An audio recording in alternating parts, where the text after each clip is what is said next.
we're going to knit our spun wool, our spun yarn, into either a little wrist cuff, wrist warmer sort of thing, or if you've really spun a ton, you might even have enough to make a longer headband. But what we'll do is go ahead and we'll cast on 10 stitches, and then you'll just knit it long enough to go around your wrist. And then when you're done with that, you can bind off and sew the ends together and have a little wrist cuff. Maybe you can make 2 wrist cuffs if you have enough yarn, or maybe you want to make it long enough to go around your head and make a headband.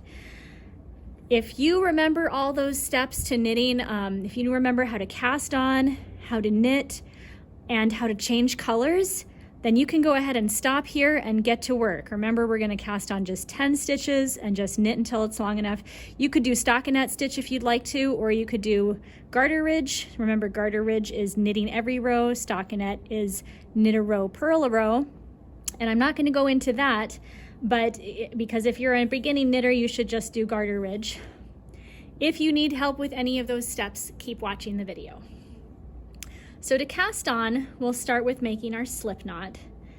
And the easiest way to think about with the slip knot is to make a loop, and you're going to want to go through the loop with your fingers and grab the end of the yarn that's still attached to the ball. So it's going to look like that. Oops, I'm out of the picture. It's going to look like this. So I'm going through, I've got a little loop. I'm going to go through the loop and grab the longer yarn. If the only one it seems like I can grab is the shorter tail, then I've twisted the wrong direction. So I'm going to grab that. I start with my slip knot.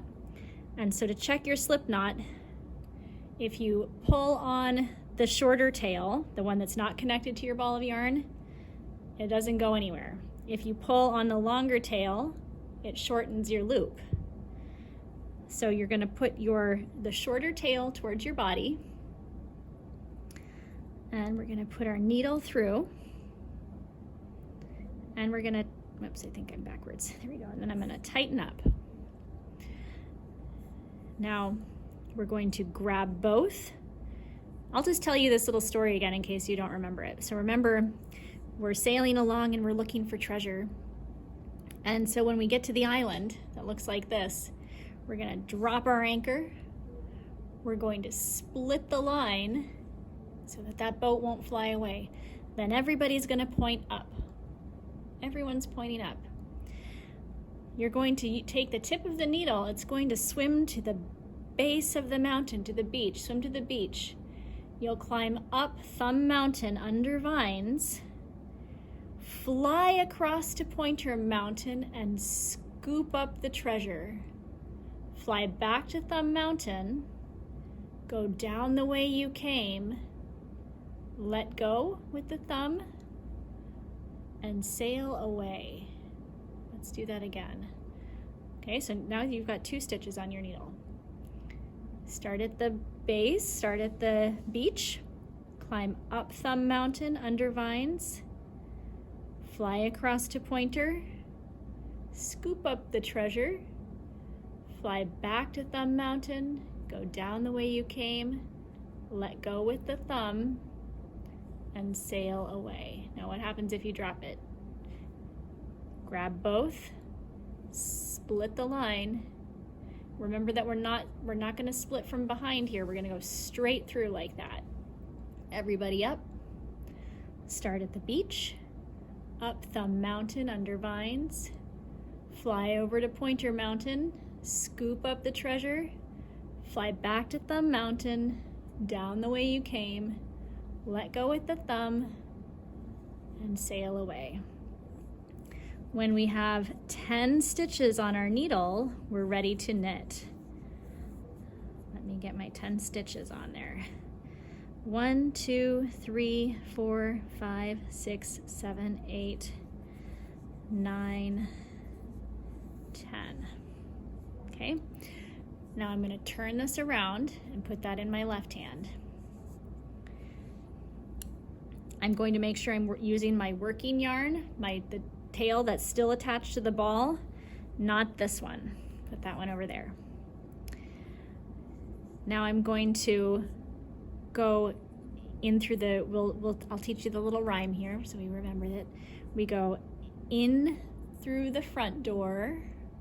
I'll describe this in a second. Run around the back, peek through the window, and off jumps Jack. So we're going in through the bottom of the stitch. So this is the bottom of the stitch, and we're going to go under and through.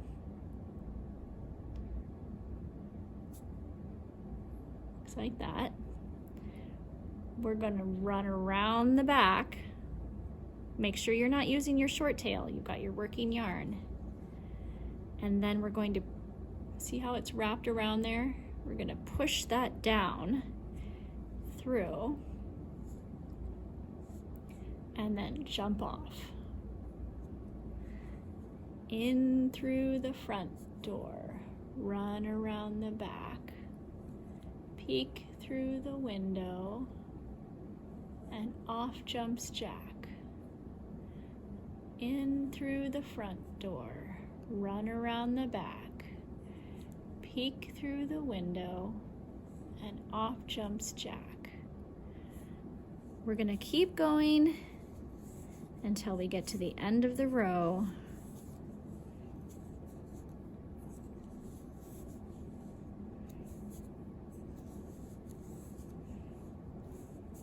And notice I'm using my fingers here to hold my stitches in place, move my needles around. Everybody's helping all the time. Now I get to the end of the row and I'm going to turn around again. Now I'm going to switch hands. My needles are going to trade hands. And I'm going to make sure that I have a loop around the needle and a little crossbar on every stitch. Even if your stitch looks kind of funny, if this is really big right here, that's okay. It's okay if it's big. Don't do that. See, now you don't have a crossbar. Now you've got something funny going on, and that's going to mess it up. So make sure it's hanging down in the front when you start your next row.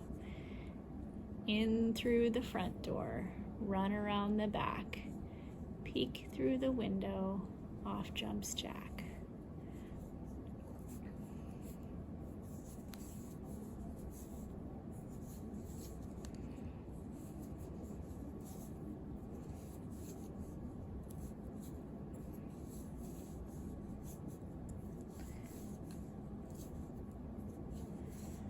Now, when you're getting close to the end of a ball of yarn, you're going to need to pick up a new ball of yarn. So it's the same as changing colors.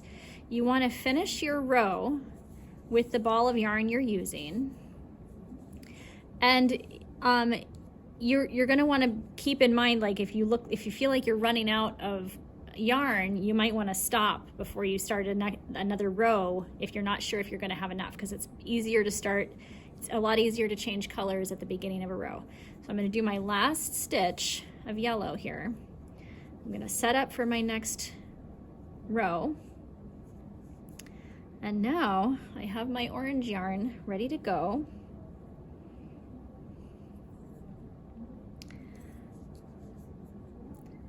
I'm going to peek in there. I'm going to go in through the front door.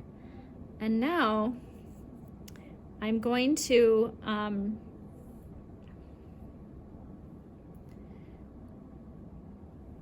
make a little loop with my orange yarn. I'm just folding it over. I'm not really making a loop. Just fold it over. And I'm gonna loop it onto there. Oops, I don't know if you saw that. So this is just folded over. And then that needle that's going through, I loop it on. And then I knit it.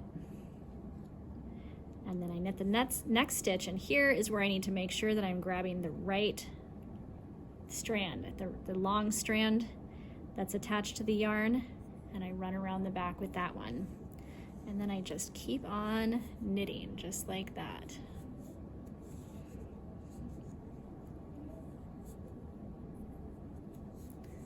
And I've changed colors, or I've just changed my ball of yarn.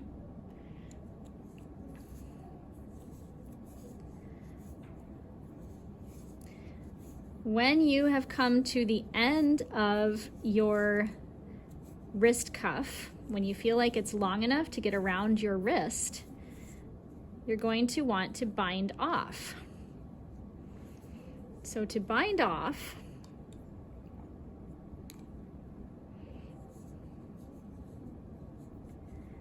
we're gonna go in through the front door, run around the back, peek through the window, off jumps Jack. I'm gonna do 2 stitches just like that. Now when there are 2 stitches on the needle, I'm going to put my needle into the first stitch from, you know, just like they're pointing at each other like this. I put it in, I lift it, and this finger is gonna hold this stitch on the needle. This is gonna lift it over and off. So now I've only got 1. Let me show you again. So now we do another stitch. So we have 2 stitches on the needle. You could also just pick up that stitch with your fingers and move it over. I find it easiest to use my needle because then I'm not switching what my hands are doing. They're just holding my needles and they just keep going. So every time we get 2 stitches on the needle, bottom over top and off. And that's binding off my stitching. Now yours should be a lot longer than that because this is gonna go around your wrist like this. That's gonna be kind of a nice thick wrist warmer for you. So I'm just showing you all the steps on this small sample, but yours will be a little bit bigger. So that's what we're going to do with our yarn. So if you don't have enough, if you need to get more wool from me to spin, you could go ahead and soak your yarn, dry it out, roll it into a ball, and start knitting with it if you want to. Or you could just leave it on the spindle and add more yarn to it later. If you need some more help with your knitting or need to see some other videos, be sure to check out the Handwork website and see Miss Scala's videos. Or get in touch with me and we can talk about knitting.